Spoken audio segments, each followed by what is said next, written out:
Assalamualaikum warahmatullahi wabarakatuh dan salam bahagia. Pada sesi ini, kita akan sentuh tentang kepentingan tokoh alumni sekolah.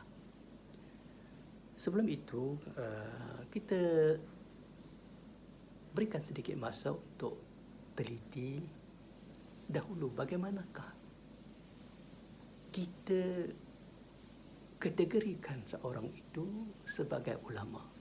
Ini memandangkan ramai di kalangan ulama-ulama ini tidak mendapatkan pendidikan formal di sekolah. Ramai daripada mereka ini belajar di sekolah pondok yang tidak bersijil. Namun, bagaimanakah masyarakat mengiktiraf mereka? Apakah kriteria yang digunakan untuk mengiktiraf seorang ulama? Kalau kita teliti biografi ulama, kita akan dapati terdapat di sana 3 kriteria yang digunakan. Yang pertama ialah disenaraikan siapa guru mereka dan di mana tempat mereka belajar. Yang kedua ialah disenaraikan juga hasil penulisan mereka tentang kitab-kitab yang mereka karang, tentang pandangan yang mereka kemukakan yang menyentuh sesuatu bab, sesuatu perkara yang penting. Dan yang ketiga, dilihat kepada hasil didikan mereka, hasil ataupun kemanjadian murid mereka. Ini dilihat melalui satu senarai yang disediakan, ialah siapakah murid mereka yang telah menjadi alim dan yang telah diiktiraf juga sebagai ulama. Kalaulah muridnya diiktiraf ulama, tentulah gurunya juga adalah seorang yang ulama. Begitulah kaedah logiknya. Kriteria ketiga inilah yang akan menjadi pokok persoalan kita pada hari ini. Ketika kami mengadakan lawatan ke sekolah-sekolah, kami sering bertanya dengan pihak sekolah tentang tokoh alumni sekolah mereka. Memanglah kita akui bahawa kalau kita nak sekolah dan seorang ulama jauh berbeza, kerana seorang ulama itu dilihat berasaskan batang tubuhnya, berasaskan nama batang tubuhnya. Sebaliknya sekolah ialah himpunan kepada ramai orang guru yang membentuk sebuah institusi sekolah itu. Namun kriteria ini, iaitu kriteria kemenjadian murid ini, masih lagi menjadi ukuran. Dan juga kita boleh gunakan melalui tokoh alumni sekolah yang dilahirkan oleh sebuah sekolah, sama ada sekolah rendah ataupun sekolah menengah. Malangnya, daripada lebih 400 buah sekolah yang kami telah lawati di dalam negeri Kedah, kita dapati bahawa aspek ini tidaklah menjadi satu keutamaan, kecuali adalah beberapa sekolah yang memberi perhatian. Antaranya ialah sekolah kebangsaan Sikh, sekolah kebangsaan Air Hitam, sekolah kebangsaan Datuk Wan Kemara. Ini antara contoh-contoh.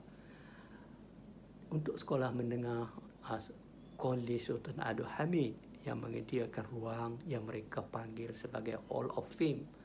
Di situ dipaparkan tokoh-tokoh alumni mereka yang menjadi tokoh-tokoh masyarakat dan tokoh negara. Demikian juga sekolah menengah Ibrahim yang ada sebuah muzium yang di dalamnya dipaparkan tokoh-tokoh alumni mereka.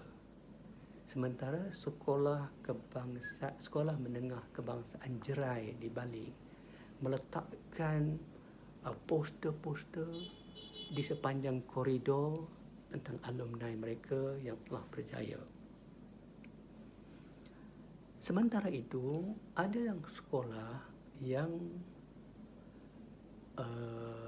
menerbitkan buku sempena dengan hari ulang tahun mereka, yang memaparkan tokoh-tokoh alumni sebagai bukti kehebatan sekolah berkenaan. Antaranya ialah Sekolah Menengah Kebangsaan Pendang, Sekolah Menengah Kebangsaan Pokok Sena, dan mungkin ada lagi yang lain yang tidak sampai kepada pengetahuan saya. Dengan penonjolan alumni sekolah yang disediakan itu, sebenarnya ia menjadi suatu kebanggaan, menjadi suatu bukti hidup tentang kehebatan sekolah berkenaan. Maklumat ini mampu menjadi pencetus minat, menjadi sumber inspirasi, menjadi dorongan, menjadi suri tauladan kepada guru dan juga kepada murid. Jadi alangkah hebatnya jika sekiranya tokoh-tokoh alumni ini dapat dilibat sama dalam aktiviti sekolah. Pasti kesannya akan lebih mendalam, kesannya akan lebih positif kepada khalayak yang terlibat. Ramai di kalangan tokoh-tokoh alumni ini mengesahkan, yang kami temui, yang mengesahkan bahawa mereka sendiri sebenarnya mendapat manfaat daripada mendapat inspirasi, mendapat dorongan, mengambil suri tauladan daripada tokoh-tokoh sebelum mereka. Oleh itu, kenapakah kita tidak memanfaati sahaja tokoh alumni sekolah yang kita sedia maklum boleh menjadi inspirasi kepada murid. Kita tahu hakikatnya semua sekolah yang hebat peduli kepada alumni mereka, peduli kepada kemandirian murid mereka. Kita juga sedar daripada lawatan kami ke seluruh pelosok negeri Kedah ini bahawa tiap-tiap kampung ada tokoh yang hebat yang datang daripada semua sekolah yang ada. Malahan tiap-tiap sekolah boleh dikatakan ada tokoh alumni mereka yang hebat, yang boleh mereka angkat. Namun alasan yang kami sering dengar ialah, saya ini bukan orang sini, saya ini tak tinggal di sini, saya baru bertukar ke sini.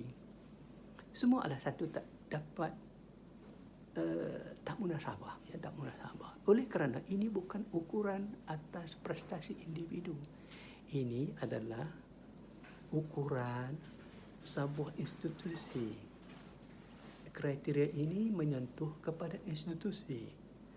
Maka kami syorkanlah supaya pihak sekolah gunakanlah masa-masa senggang, masa-masa cuti untuk ziarah penduduk sekitar dan bertanya khabar. InsyaAllah tuan-tuan akan terperanjat dengan penemuan-penemuan kalangan-kalangan alumni tuan-tuan yang menjadi orang-orang hebat. Mereka inilah yang akan menyinarkan, yang akan mengangkat nama dan kehebatan sekolah anda. Bersamalah kita suburkan budaya ilmu di negeri Kedah ini.